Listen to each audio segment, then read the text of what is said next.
2025-এর March মাসে জি বাংলায় শুরু হয়েছিল চিরদিনই তুমি যে আমার। তারপর থেকেই বিতর্ক যেন পিছু ছাড়ছে না। সিরিয়ালের প্রধান পুরুষ এবং নারী চরিত্র জিতু কমল এবং দিতিপ্রিয়া রায়ের মধ্যে মনোমালিন্য সৃষ্টি হয়েছিল। সেখান থেকেই ঝগড়া এত বিশাল আকার ধারণ করেছিল যে মাঝপথে ধারাবাহিক ছেড়ে বেরিয়ে যান দিতিপ্রিয়া। তারপর হাল ধরতে আসেন শিরিন পাল।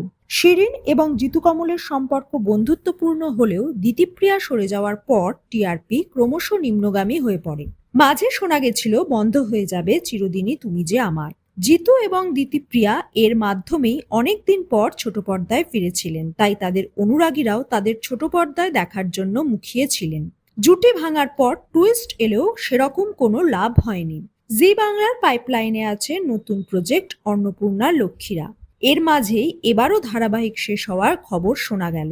যা রটে তার কিছুটা হলেও ঘটে। এটা কি শুধুই রটনা? শিরিন বলেন, আমি কল টাইম পাচ্ছি, শুটিংয়ে আসছি, শর্ট দিচ্ছি, বাড়ি চলে যাচ্ছি। এর বাইরে তার কাছে কোনো তথ্য নেই, তাই এই বিষয়ে তার কোনো ধারণাও নেই। কি হবে, কি হচ্ছে, এই বিষয়ে কোনো উত্তরই তার পক্ষে দেওয়া সম্ভব নয়। পায়েল দে এখন ধারাবাহিকের নতুন সংযোজন, তাও ধারাবাহিকের বিশেষ কোনো উন্নতি হয়নি।